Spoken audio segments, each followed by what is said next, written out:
அது வந்துட்டு ஆக்சுவலி ஒரு ஹில் ஸ்டேஷனுங்க.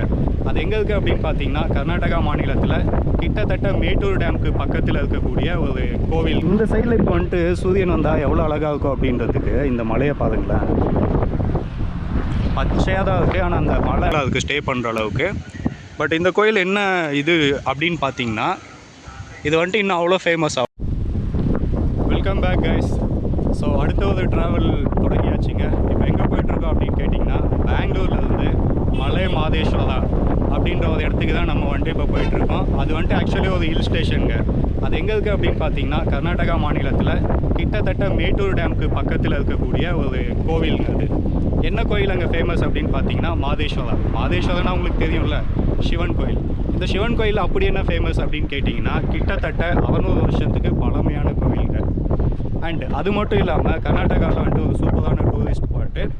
இங்கே வந்துட்டு சில நல்ல மூவிஸ் எல்லாம் எடுத்துருக்காங்க. உங்களுக்கு அது வந்துட்டு சொல்லணும் அப்படின்னா கன்னடாவில் ஜோகி அப்படின்ட்டு ஒரு படம் இருக்குது. அதில் ஸ்டார்டிங்கில் வந்துட்டு இன்ட்ரோ ஒரு சாங் இருக்குங்க. உங்களுக்கு வந்துட்டு தமிழில் தனுஷ் அவர்கள் நடித்த மதுரை என்கிற அழகு சுந்தரம் படம் தெரியும் இல்லைங்களா? அந்த படத்தில் வர ஸ்டார்டிங் பாயிண்ட்டு கன்னடாவில் வந்துட்டு அந்த இடத்துல தான் ஷூட் பண்ணியிருக்காங்க. அந்த மலையோட பேர் தான் வந்துட்டு மலை மாதேஸ்வரா. ஸோ நம்ம வந்துட்டு இப்போ காலையில் ரோட் ட்ரிப் வந்துருக்கோம். ஆல்ரெடி பயணம் தொடங்கி ஒரு 150 கிலோமீட்டர்ஸ் பெங்களூர்லேருந்து வந்துட்டேன். பட் ஒரு நல்ல இடத்துல இன்ட்ரோ கொடுக்கணும் அப்படின்னு சொல்லிட்டு நான் எங்கேயும் நின்று உங்ககிட்ட பேசிகிட்டு இருக்கேன். அதுக்கு முன்னாடி இப்போது உங்களுக்கு தெரியும் அட் ப்ரெசென்ட்டாக வந்துட்டு நல்ல மழை வந்ததுனால கேஆர்எஸ், அதாவது கர்நாடகா மைசூர்லேருந்து வந்துட்டு நம்மளுக்கு தண்ணி திறந்து விட்டுருக்காங்க. அதனால் ஒகேனக்கலுக்கு வந்துட்டு போகிறதுக்கோ குளிக்கிறதுக்கு வந்துட்டு எல்லாருக்குமே தடை. ஸோ கேஆர்எஸ் டேமில் வந்துட்டு திறந்து விட்டுருக்க வாட்ரு இந்த வழியாக தான் வந்து நம்மளுக்கு ஒகேனக்கல் போயிட்டு ரீச் ஆகும். நம்ம இப்போ இருக்கக்கூடிய இடம் வந்துட்டு பார்த்திங்கன்னா சாம்ராஜ் நகர் அப்படின்னு சொல்லிட்டு. இது எக்ஸாக்டாக வந்து பார்த்திங்கன்னா ஒகேனக்கல் போனவங்களுக்கு தெரியும். இந்த சைடு தமிழ்நாடு, இந்த சைடு வந்துட்டு கர்நாடகா, அந்த பார்டர். ஸோ இப்போ வந்துட்டு நான் அந்த நதி மேலே தான் நின்றுட்டுருக்கேன். கேஆர்எஸ்லேருந்து திறந்து விட்ற தண்ணி இந்த வழியாக தான் வந்துட்டு ஒகேனக்கல் போய் ரீச் ஆகும். ஸோ பிரம்மாண்டமாக இருக்குங்க இந்த வியூ. நான் இந்த சைடு வந்துட்டு உங்களுக்கு காவேரி நதி காட்டுறேன். மற்றபடி நம்ம பயணத்தை தொடர்ந்து பார்ப்போம். ஸோ நதியை பார்த்துட்டு இருந்ததுங்க நம்ம ட்ராவலை கண்டினியூ பண்ணுவோம்.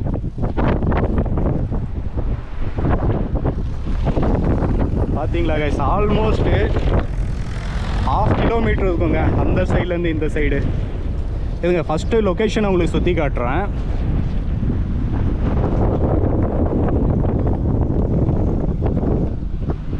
அந்த சைடெல்லாம் ஹில் ஸ்டேஷன்ஸ் தாங்க.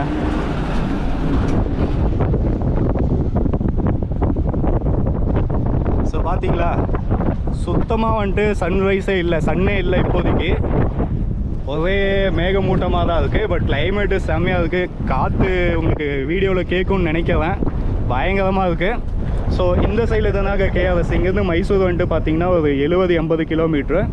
அங்கேருந்து தான் இந்த வழியாக தான் நம்மளுக்கு தண்ணி வந்துட்டு தமிழ்நாட்டுக்கு போகுது. ஒகேனக்கலுக்கு தான் ஃபஸ்ட்டு. ஸோ டுவர்ட்ஸ் இந்த வழியாக தான் நம்மளுக்கு இந்த சைடு வரதுக்கு உங்களுக்கு 2 ரூட் இருக்குங்க. நீங்கள் யாராச்சும் கோயம்புத்தூர் ஈரோடு சைட்லேருந்து வந்தீங்கன்னா மேட்டூர் டேம்லேருந்து 50 கிலோமீட்டர் தான் இந்த மலைக்கு வரதுக்கு. இதே நீங்கள் பெங்களூர் சைட்லேருந்து வரணுன்னா கிட்டத்தட்ட 220 கிலோமீட்டர்ஸு. ஸோ உங்களுக்கு எப்படி கன்வீனியன்ஸாக இருக்கோ வாங்க. ஸோ மற்றபடி கோவில் எப்படி இருக்குது, ஆன் தி வே ட்ராவல் எப்படி இருக்குது அப்படிங்கிறதெல்லாம் வந்துட்டு நம்ம இந்த வீடியோவில் பார்ப்போம். ஸோ போகலாம் வாங்க. ஸோ கைஸ், இப்போ நதி மேலே தான் நின்றுட்டுருக்கோம். அந்த சைட்லேருந்து வியூ பார்த்தீங்கல்ல, இந்த சைட்லேருந்து வியூ காட்டுறோம் பாருங்கள் எப்படி இருக்குன்னு சொல்லிட்டு. இப்போ தான் சன்னு லைட்டாக ரைஸ் ஆகிட்டுருக்கு. டைம் எவ்வளோன்னு கேட்குறீங்களா? கிட்டத்தட்ட 9 மணிங்க. ஸோ இந்த சைட்லேருந்து வியூ பாருங்கள், பிரம்மாண்டமாக இருக்குது.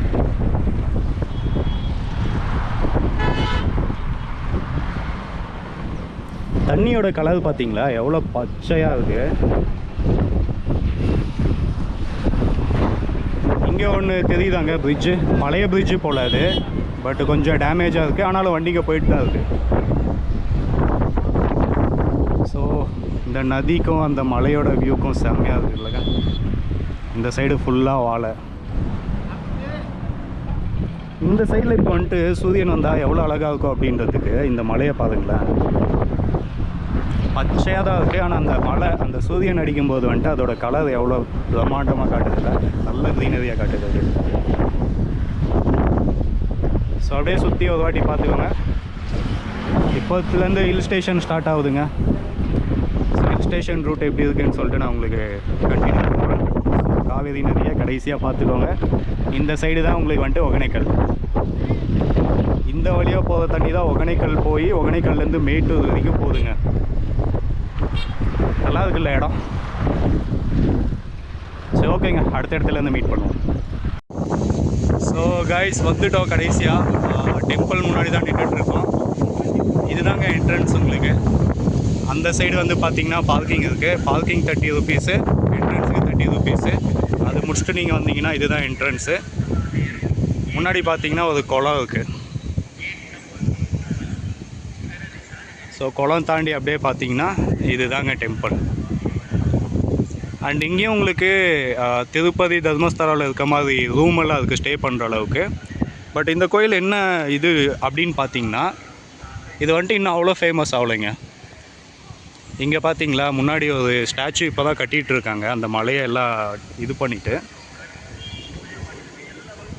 ஸோ நல்லா இருக்குங்க, பீஸாக. அவ்வளோ கூட்டம் இல்லை, அவ்வளோ கமர்ஷியலாக இல்லாமல் நல்லாயிருக்கு. பட் இது வந்துட்டு நிறைய பேர்த்துக்கு தெரியல இங்கே இந்த மாதிரி ஒரு கோயில் இருக்குது அப்படின்னு சொல்லிட்டு. சரி, அப்படியே போவோம். அன்னதானம் எதனா இருந்துச்சுன்னா பார்ப்போம். முதல்ல போய் சாமி கும்பிட்டு வந்துடுவோம். மற்ற என்னென்ன இருக்குது அப்படிங்கிறதெல்லாம் நான் உங்ககிட்ட அப்புறமா பேசுவேன்.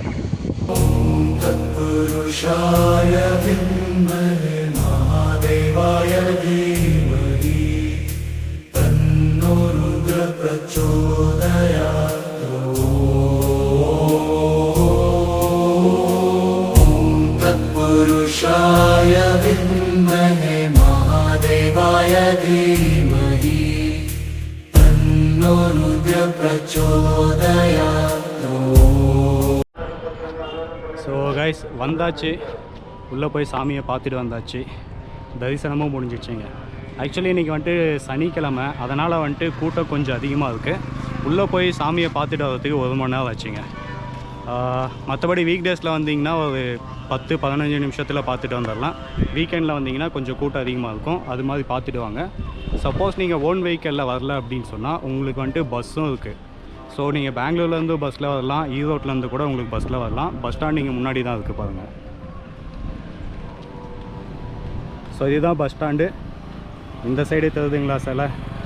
அப்படியே இந்த சைடு பார்த்தீங்கன்னா இந்த கோபுரம் தான் வந்துட்டு கோவில். ஸோ பெரிய கோயிலெலாம் ஒன்றும் இல்லைங்க. பட் நல்லாயிருக்கு வந்ததுக்கு. ஒரு வாட்டி நீங்கள் கண்டிப்பாக விசிட் பண்ணலாம், சிவன் பக்தராக இருந்தால். ஸோ வந்து விசிட் பண்ணி பாருங்கள். மற்றபடி இந்த சைடு சுற்றி பார்க்குறதுக்கு ஒன்றும் இல்லை. அந்த சைடு அப்படியே இந்த சைடெலாம் பார்த்தீங்கன்னா உங்களுக்கு லாட்ஜ் எல்லாம் இருக்குது. சப்போஸ் இங்கே வந்துட்டு நவமலை அப்படின்னு சொல்லிட்டு ஒரு மலை இருக்குங்க. ஆக்சுவலி இந்த கோயில் இருக்கிறதே வந்துட்டு ஒரு 7 மலைக்கு மேலே. ஸோ இந்த கோயிலுக்கு வரணுன்னா நீங்கள் 7 மலையை ஏறி இறங்கி தான் இந்த கோயிலுக்கு வர முடியும். அதே மாதிரி வந்துட்டு இங்கே காலையில் ஒரு ட்ரக்கிங் கூப்பிட்டு போவாங்க, நவமலை அப்படின்னு சொல்லிட்டு. அங்கேயும் வந்துட்டு ஒரு சிவன் கோயில் இருக்குது. நீங்கள் அங்கே போய் பார்த்தீங்கன்னா அதுவும் நல்லாயிருக்கும். ஸோ அந்த ட்ரக்கிங் நீங்கள் போகணுன்னா காலையில் ஒரு 5 மணிக்கு என்னவோ வரணும் மாட்டேங்குது. ஸோ உங்களுக்கு எதனா விருப்பம் இருந்துச்சுன்னா நீங்கள் அதையும் கூட ட்ரை பண்ணலாங்க. சரி, ஓகே, இதோட இந்த பயணத்தை நம்ம முடிச்சிக்கலாம். மற்றும் ஒரு பயணத்தில் நான் உங்களை வந்து சந்திக்கிறேங்க. ஓகே.